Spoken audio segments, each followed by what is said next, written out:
Welcome to another episode of Trouble to Transformation. Today I have Adam Shaffer. He is based out of Toronto, Ontario. He is a certified recovery coach through the CCAR, which is the Connecticut Community for Addiction Recovery. Adam is also an interventionist, a sober companion, peer support worker, and advocate for mental health and addictions. Adam is the founder of Freedom Recovery Sober Coaching, and you can find him on Instagram. I will include the links in the post. Adam is now going on 10 years clean and sober and is now dedicating his life to helping others beat addictions for good. Welcome, Adam. Thank you so much for being here today. Thank you so much for having me today, Rhonda. Yes, very, very welcome. So before we do a deep dig into your life, let's Mhm. talk a little bit about the training that you went through. I did have a look at the CCAR on the internet, and they look like a really solid organization. Yeah, to retrack a bit, the first thing Mhm. I did was my introductory to recovery coaching certification through the Sober Network in Florida. And then as time went on, my mentor told me to get through more doors, to go and do my CCAR training, which is known as the gold standard for recovery coaching certification. And I think about 80,000 people have gone through this training. It is the Wow. most known internationally, specifically throughout the USA, and it's the one to it's, it's the one that's most known of any sort of certifications for North America. Nice. Yeah. And how long of a program was that? It was 6 days. Okay. Yeah. Yeah. It was There's probably jammed packed full of yeah, nine content. 9 hours a day for 6 days. Yeah, yeah, that's a lot of content for sure. Now, Yeah. one of your messages, I read that your last client was actually in the USA. So you do travel. Yes, sober companionship, but you can literally be asked to go anywhere in the world. Sometimes even other than living with people, corporations will would call on me to escort their number one sales rep because they don't Mm, want that sales rep to be drinking at the conference. They want mhm, that rep to be attending the conference. So mhm. uh, there's a chance, I could be in Vegas and be chaperoning that person to make sure that they don't drink and that they attend the conference. Oh, interesting. Yeah, that's something that I've actually never really come across before is like that sober companion, but it only makes sense, right? Because some of us do have job positions where we do have to go out into environments where there is a lot of drinking. It's easy for some people to say, well, just remove yourself from the environment, but sometimes that's Mhm. not actually possible. That's right. Yeah. So please let me ask you, freedom recovery. What does that mean to you? Freedom. How did you come up with the name? Uh, Great question because recovery has given me freedom. So Mm, I was wondering when I was sitting down with someone to create the website, the first thing that they asked me, well, what's the name going to be? And I think I came up with the name right away. mhm, And because I had already done, no, I hadn't done any real work yet, but I thought organically I would get clients, and then one of my mentors says, no, you need a website and you need social media. So I said, oh. So then I had to come up with the name of the website, and it mhm. had to be .com to cover North America, to cover the U.S. And then Right. from there, so I thought Freedom Recovery. I could have, but I had to put um, sober in there so people know what that is, and Mhm. coaching, which people are still learning about, that there's recovery coaching out there. Yes, and very much needed too. Right? Very much needed. And I mean, and what I saw on the CCAR website too was it's recovery of all kinds. Yeah. Yeah. So, do you just mainly stick to like the drugs and alcohol, or do you cover a lot of other types of addictions? So there's a platform I'm on too where I get inquiries for gambling, porn Mm, addiction, cigarettes, and that's it. So other than the drugs and the alcohol, I do also respond to porn addiction, gambling addiction, and I do. I mean, cigarettes is a serious addiction for people that a lot of people just can't quit. mhm. But I don't really respond to the nicotine addiction just because that's more of you can still manage your life day to day. Yes, absolutely. And like even for my own journey with addiction, one thing that I was not quite familiar with at that time was like all the cross addictions, Mm, because the emotional sobriety, we haven't really healed the parts of ourselves. So we just look to other things as an addiction. And for me, it was, food. hmm And then it was shopping and all like, hmm I mean, there's all kinds of addictions. We call those cross addictions. Yeah. Yeah. So that's There, excellent. saw a post the other day, and this guy says I'm 4 days clean. I can't stop eating, and I said, "Well, I'm 3,448 days clean, and it's the same, Yeah. right?" Yeah. Food, yeah, Yeah.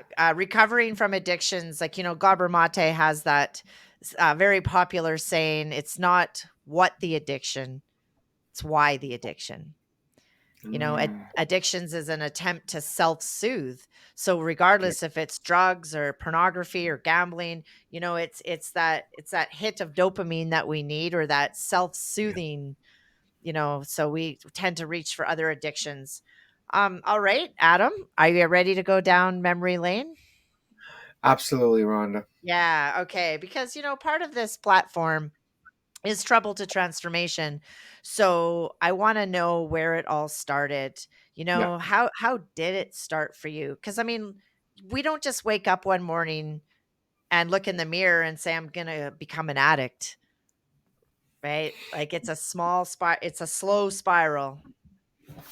So what happened for me was I was a kid that had everything a kid could really want, but I guess I was just never fulfilled and never satisfied. And so I think from what I can recall is I was shown love through stuff. And Mm, my dad did, he tucked me in and stuff at night, but other than that, I was basically left to my own devices and not neglected, but really could really going at my own rate at my own speed. My dad would just work, work, work, work. My mom would cook and stuff, but I never saw them show each other love ever. I don't remember it once. I remember them sleeping in different rooms when I was 10, 11 years old. And I remember, like I said, Christmas spoiled, birthday spoiled, and being tucked in at night by my dad. But other than that, I there wasn't there wasn't any love. So I guess I was looking for attention, and the only attention I could find was negative attention. And so my first drug was stealing. mm, And so, like I said, Ron, even though I had literally like not just everything I could want as a kid, but like the coolest toys by far. And so then I don't know why I decided to start taking money out of a change jar. I don't know. And then from there I would go to the store with that money, and I because I knew how to steal, I remember I think I would take candy or gum from that store even though I had money in my pocket. And so that was a way to get outside of myself. And then it got worse. I had one friend, and that friend showed me how to steal more. Uh and then that I just continued to cause trouble for attention. And the only way I could fit in with kids is if I caused trouble. I never had friends. And from there, my parent shortly after that, my parents split up. And so I already had this attitude and this way of living at a young age, that I just ended up meeting all the kids like me, and mm. caused trouble. And then and then you know I started drinking at 12, and I would drink to the point of blacking out every weekend at 12 years old. And it was because I had a place where I could do that, a friend's house where I I could sober up in the mornings and the weekends, and then from there, those friends went their own way in high school. Mhm, They applied themselves to high school, and I didn't.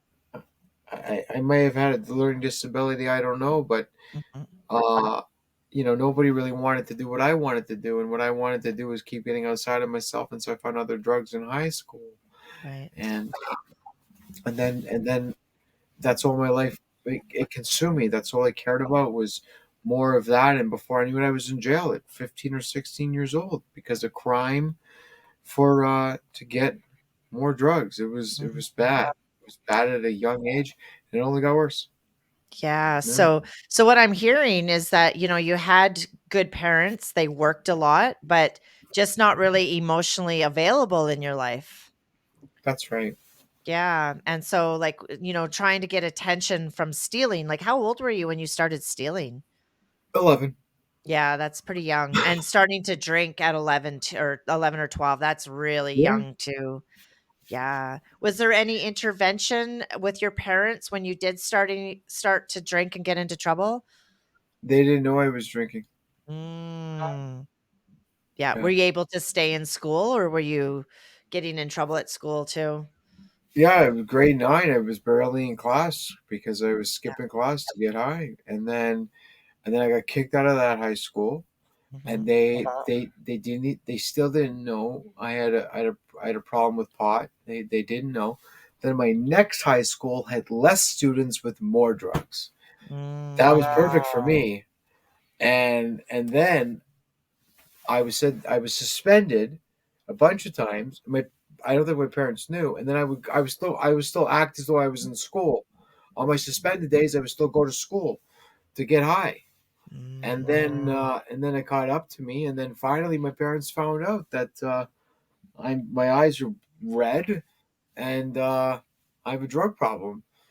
And my dad just enabled me. He actually went to the high school once and paid off the dealers because I couldn't Mm. go to school. I owed too much money. And my Oh dad, my gosh. yeah, he went to the school and he paid off the dealers so I Yeah. could go back to school. But all he was doing was allow me to go back to school to smoke more drugs. That's all he was really doing. Yeah. Yeah, so it's almost like enabling you, like, rather than putting in the discipline, it was enabling you to keep going. Well, he knew I had to go to school and I couldn't go to Yeah. school safely. And then So that did you school, I got Yeah, thrown out. I got thrown out of that school. yeah. So there wasn't any intervention at that time though, like with the parents, no counseling? See what So around there, you're right. Actually, sorry, I remember they sent me to a school. I think after that, actually, it was bad. I was sent to a school for kids like me that had a Mhm. problem early with drugs. That in the day it was like a day program of school and for treatment. But guess what we did on the lunch? We smoked drugs. Mm, So then yeah, and then they're like, well, that's not working either. And mhm. then by then I ended up downtown Toronto doing harder selling and doing harder drugs. At Yeah, yeah. 17 years old, that's what I was doing. Yeah, that sounds about right. You know what I mean? And that's kind of where what happened with my life too, right? I started really early just with, cannabis and alcohol, and then there was really no intervention, so eventually it was harder drugs. So what's the harder drugs? What did you end up getting into? I was getting into I'd done a bit of cocaine, but Mhm, the drugs that I was enjoying more was ecstasy and mhm. special K and Yeah. uh methamphetamine. Yeah. So, and I would imagine Toronto's got a pretty big club scene. Oh yeah, it was perfect for me. Yeah. Yeah. So how many years did that go on then with the selling drugs and doing hard drugs? 4 or 5 years, and I Yeah. was in and out of jail, and I was never in and out of jail for drugs. So that was Mhm. the irony in it all. Yeah. But no, because of the drugs, yes, but never for selling the drugs. It was bad, and sometimes I'd get out, go back to my dad's or my mom's house for a bit, but overall, I kept being pulled back into the party scene. I couldn't say no. Yeah. So I mean, you weren't arrested for selling drugs then? You were getting sentenced for other crimes? Yeah, it's the odd assault or Mhm. breaking and entering. Never caught with the drugs. Funny enough. Yeah, that is. But I mean, still, you're still doing time no matter what. That's right. Yeah. So, generally, I like to, name about three different catalysts, things that happened in your life that was like a real wake up call. Is there something that you could share? The, you know what, Rhonda? I used for 23 years of my life, Hmm. and nothing really was bad enough for a wake up call for me to stop.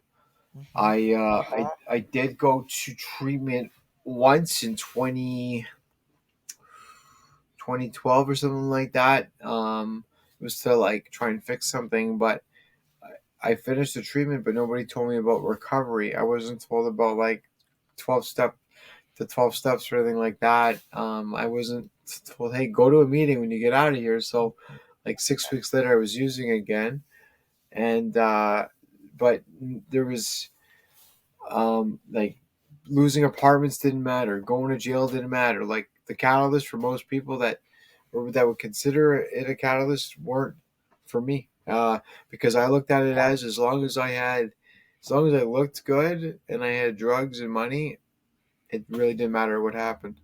Right. Yeah. So, just for our viewers that might not be familiar, explain the treatment and the recovery because they are two very different things. And I think that the general population is not familiar with what that actually means.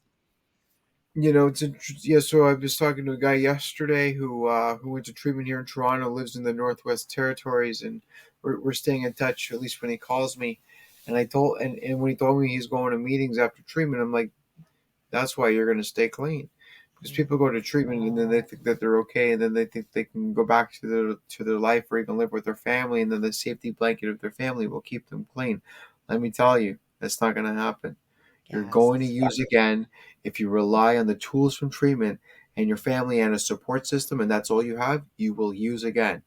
For Mhm. to stay clean and have recovery, you have to go to meetings and you have to start the 12 steps of recovery, or eventually, who knows when, you will use again. Yes. Yeah. Because, treatment is only maybe 2 to 3 weeks or something like that. 3 weeks, 3 months, to 1 year. That doesn't matter, Ron. That just Yes. doesn't matter unless you Yeah. start doing and figuring out why you used and what happens when you use and remembering that. And even if you have a six figure a year job, whatever it is, and everything looks good on the outside, you're dying on the inside. And when you're at a work party, you're gonna pick up a gun, and your life is gonna go to the ground. It's gonna get burnt to the ground again. Yes. It might not be like a week after treatment, but it's going to happen. If you use bad enough that you ended up in treatment, the probability of you using again without 12-step recovery is extremely high. It becomes Mhm. extremely low once you start going to meetings, you get a sponsor, and you start working the steps. Yes, absolutely. Yeah, a lot of those treatment recovery programs, actually, the statistics is 89% less likely to reoffend or less likely to use again.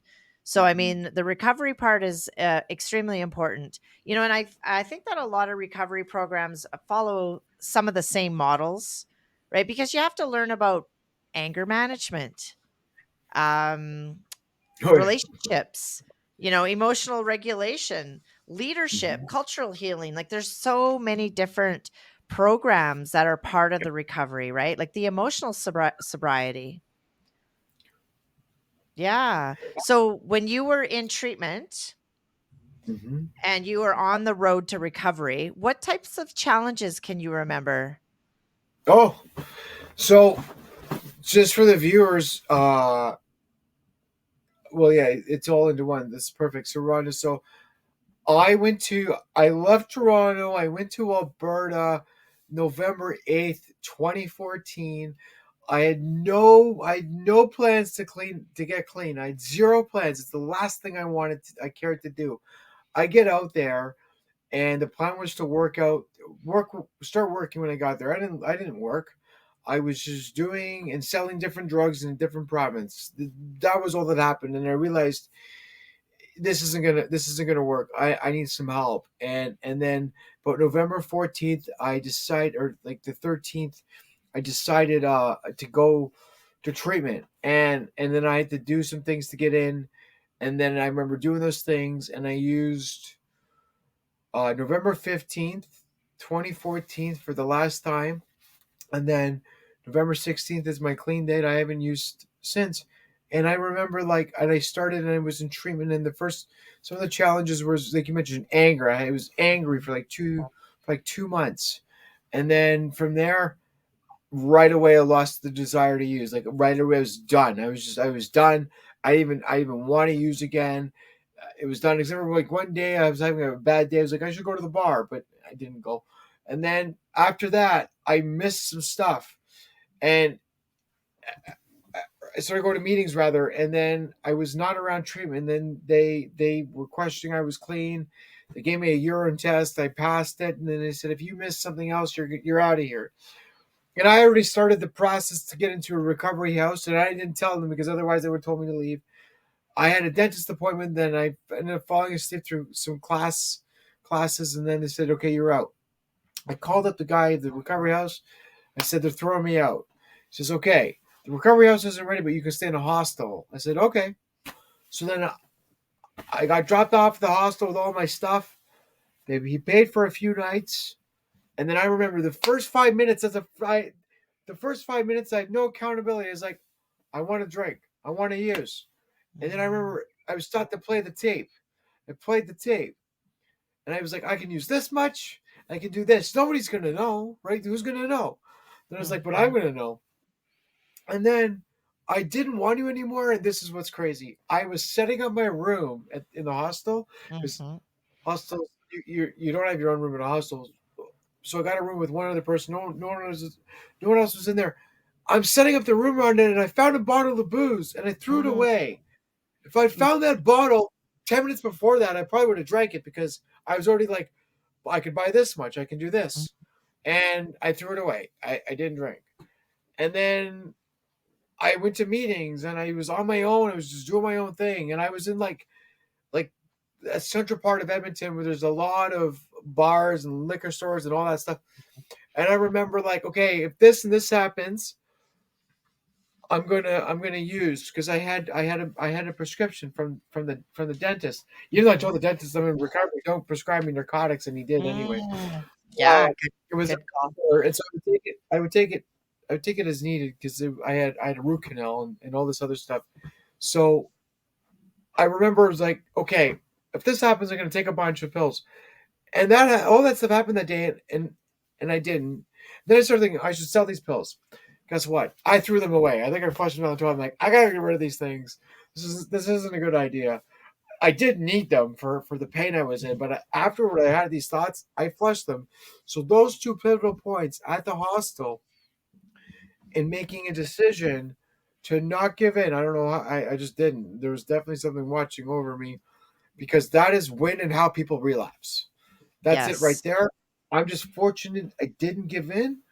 And then from there, I got into the recovery house. And a few months after that, I ended up moving in with another addict and having a roommate, and just like, you know, and I just didn't use.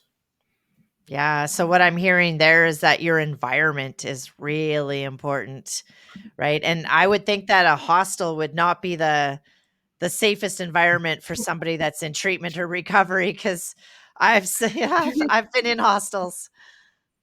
you got people from all over the world. That's where they stay. They stay there. What are they doing? They're They're drinking, they're partying. using. They actually come. I remember I was outside. I smoked then. I was outside smoking. People were offering me joints. I was like, okay, I got to go back to my room. It was like people were like partying all the time and offering me stuff, and I just said no. Yeah. And yeah, you're right. Like that's what it's for. And I just got really. I was really fortunate. I think I had one roommate once for like 2 nights. Other than that, I was on my own, and I remember sitting in my bunk bed reading the recovery literature. I remember doing that. Mhm. And this is why. And all I did was listen to the people at the meetings, and then I didn't, I just didn't pick up. Yeah. Yeah, it's really hard when you're in an environment you cannot heal in the same environment that makes you sick, right? So if you're hanging around with a bunch of people that are still partying, and I think that there's a little bit of our ego that kind of gets in the way sometimes too, where you're like, I got this. I'm gonna be okay. I'll be able to say no. But like that old it's so true Right. because for the 10 times that you put yourself in that situation, that one time you're gonna relapse. Yeah. Yeah. It's you're rolling the dice when you put yourself into environments. And like for myself, like I work with a lot of people that are in and out of incarceration, and there's like Mm, key 8 factors that lead to people reoffending. And it's pro criminal behavior. So if you're hanging around yeah. with people that are pro drug or pro alcohol behavior, it's going to be a struggle. It's pretty hard. You know, and that journey when you are getting sober is very lonely. Did you find that you were lonely and it was hard to find friends and find people to kind of hang around with? When I got no, not when I cleaned up, because everyone I knew was in meetings. Ah, yeah, that would make sense. Yeah, yeah. And do you find that that is a good support team though? Because sometimes, you do hear stories of people that are going to meetings and then they become codependent. And then if one falls, they all fall. Did you ever come across a I situation like that?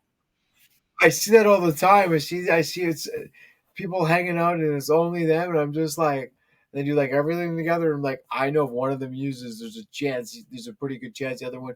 I stayed away from a lot of that. I've been a lone wolf the most of my recovery. I Mm, can uh, I can count my friends probably on two hands in 9 years of recovery, and let's just like people I thought were my friends, I outgrew, and mm, so that connection has dissipated right. and or ceased. Mhm, And so for me it yeah, like I just i I utilize what I've learned. I keep in the middle of my recovery. Tomorrow evening I'm getting together with my sponsor. We're going to take up some step work, and we're going to see a lot of my brothers in recovery tomorrow. I'm looking forward to that. I'm taking my mom out somewhere tomorrow. I'm also taking my sister out somewhere tomorrow for her birthday, and I'm helping her with something as her gift. And doing those things alone, and that keeps me in the middle of my recovery. And, and then I can go out dancing all night Friday till the sun's coming up Saturday morning, which is a tricky situation. But because I'm in the middle of my recovery, I'm not immune to the disease of addiction, and I'm not invincible. But because I'm doing those things for others and for myself, with the step work, that I can be in that environment and be okay. And the other thing is this, uh, you know, we we we didn't get clean just to, or I didn't get clean to live a mundane life. I didn't do that. I essentially got clean because I couldn't use anymore, but also I never knew until I knew that I could go and do the same things I did without the drugs or alcohol. And then once I figured that out, I was like, oh, this is so much better. It's so much better. So, so I was talking to a woman last night. I've known her for 7 years. She calls me her spawn dude, like sponsor dude. And we haven't talked in years on the phone because she's been struggling to stay clean, and she hasn't left her house. And I told her, I'm like, you got to go outside for a walk. You just have to, even though you don't want to. You got to go outside for a walk, even for 10 minutes. I told her to call me today because tomorrow I'll be in her area, and then like maybe we could like go for a walk or do something. And she hasn't contacted me. Maybe she'll call me tomorrow. Maybe she'll message me tonight. I don't know. But you have to do those things. So isolation is definitely a component to why people relapse, but we know the opposite of addiction is connection, right? So like I can isolate and stay at home, but I'm in touch with other people through my phone. I'm texting or I'm working on stuff to benefit me either financially or whatever it may be. Like I stay busy when I stay in, which is isolating, but I have so much natural light that comes into my condo that it's it's great. And so there's to me there's healthy isolation. So contingent on what you're doing when you're at home by yourself for hours and you don't want to leave, whatever it is, that's I call that normalcy. But what you're doing with that time, it will definitely separate you from hurting or harming yourself or going into depression versus being productive. Well, in the morning, I wake up. I either have an ice cold shower first, and then I go to my meditation area, and then I meditate. Then I pray, and then I read I read some recovery readings, or I do it the other way around, and then I go into my day, and I'm like, I've been doing that, some of that or all of that for 9 years, and it's not funny, but Rhonda, I've been like, I think I've had a bout of depression twice in 9+ years of recovery, and the only reason I can think that that's true, or no, it is true, but because of it is because I've been reading those readings and I've been praying. Right, that's it. I've been pretty fortunate there that for something uh, right away, the first month clean, I just was eating whatever, and I was really into ice caps, and then I realized I was getting fat. I was getting a bit fat. And I've never been fat in my life. I've been pretty lucky with a high metabolism. And then first year of my recovery, I cut out anything like there. I had a list. It's quite a list. I was like nothing deep fried, no bread, no cheese, no pork. It was insane. I don't remember what I ate, but I ate healthy for like the first the last 10 months of my first year, and then after that I would eat a lot of junk food, and it's been back and forth. But I haven't had any meat in 4.5 years, and dairy here and there. So essentially, I've been plant-based for um 4.5 years, or pescatarian at the time, or whatever it is. And it's a health that was a health decision for me. And also I find people want to do the diet I've been doing. So what it teaches me is that I feel more free because of the discipline that I have, and that keeps me going. And um and I and for me, if I was to give in, or I don't miss meat, so but if I was to eat meat, I will feel I failed at something that's for me. And meat's part of a lot of people's diet. Nothing's wrong with it, but for me, I my nutrition is like like the meal prep I did the other day. It's insanely healthy. It's all whole foods, right? So, you can't get much healthier than that. Mind you, like I on the way home last night, I picked up a bunch of you know vegan pizza and chicken vegan nuggets and vegan cheesy bread, right? So, um, you know, but today I fasted all day. And I drank a gallon of water, and I drank a bunch of protein. And then when I got home, I had one of my trays of healthy healthy, and now I'm on the thing with you. And so because of those decisions, I'm going to wake up, I'm going to feel amazing. Well, I always made fun of people when I was using. I'm like, yeah, I treat my body like a temple. Like, we would joke about that stuff, and I don't I don't consciously do that, but I kind of do. Like, I do hot yoga, I do Pilates, I do strength training, I've been running outside for 7 years, no matter the weather. So because of these things, like automatically, so nutrition's so important because whatever, if you don't do any of those things, the number one thing for ongoing health, it all comes from your gut. So what you put into your gut will affect your whole body, your brain, everything. So even though we want the salty foods, we want the fatty foods, we want the chips, well, how do you want to feel later, right? That's so when I think of like having ice cream, I'm like, nah, no, don't do that. Like, you know how you're gonna feel later, Adam. Don't do it. And then I don't, right? For me, when I was new, I just there was a lot of things I had to do, and there was a lot of little things to get those things done, and I didn't look at them as goals. I just okay, I want to do this, and then I would go and do it. Um, my ongoing goal now is to be an amazing recovery coach, open a recovery house, and then get certified to teach other people to be a recovery coach. So for me, I find women are attracted to a guy that doesn't drink. I, of course, I'm like, are you sure? Because like we're gonna go out, and I'm never gonna drink with you. I don't want you drinking. That this is me. This is me. Those do as you wish. Are you gonna be okay with that?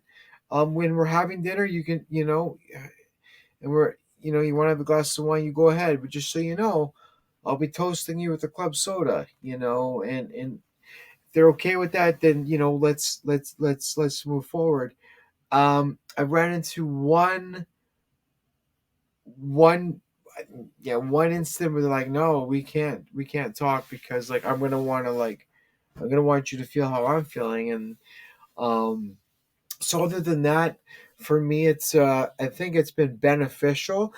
Um, much more with women, me not consuming any substances versus when I did, all I cared about was the substances. Yeah, 100%. A lot of people, generally in public, know what an intervention is, and the simplicity of it is if it is intervening on someone that needs or wants, whatever word you want to use, to stop using and to live without the drugs or the alcohol due to the damage and the despair that they're causing their loved ones. Usually it's a family member that will, reach out to me and say, this person, they can't stop, they won't stop. And yeah, they go to work and house is okay, but things are falling apart and he won't go to treatment. And we know, what do we do? And I said, well, we're going to have a phone call and you're going to make a list of everybody that has an impact on this person, and then we're going to have a discussion with each person, and then if we have to fly them in for the intervention, we fly them in, and we do a practice intervention, and it's going to be an invitational intervention to the person, or a surprise one. Most of them are surprise ones because they don't really come willingly. And then bottom lines, we don't really use unless we have to. The bottom lines are, if you don't go to treatment, if you don't accept help today, the consequences are as follows. We save that for when they want to leave treatment.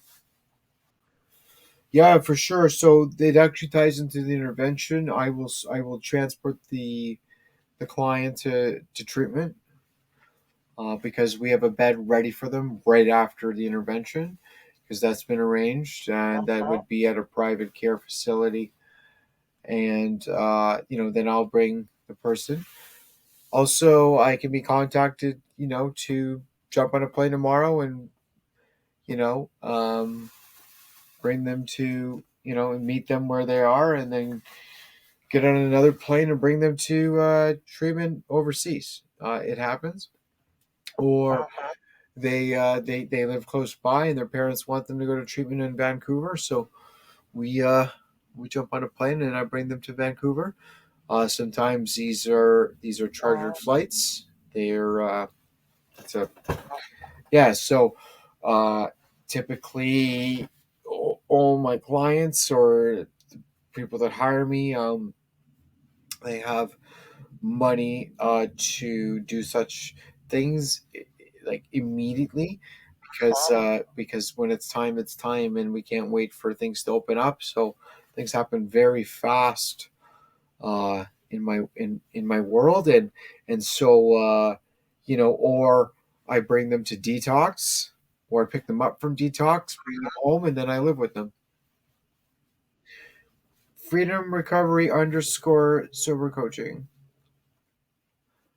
The only thing I would like to add, Rhonda, is, if you're still watching this to the end of the podcast, thank you so much for watching us, and I hope you got something out of this. And please, if you have any questions, or if you're struggling, there's no charge for that. Here to help others find a new way.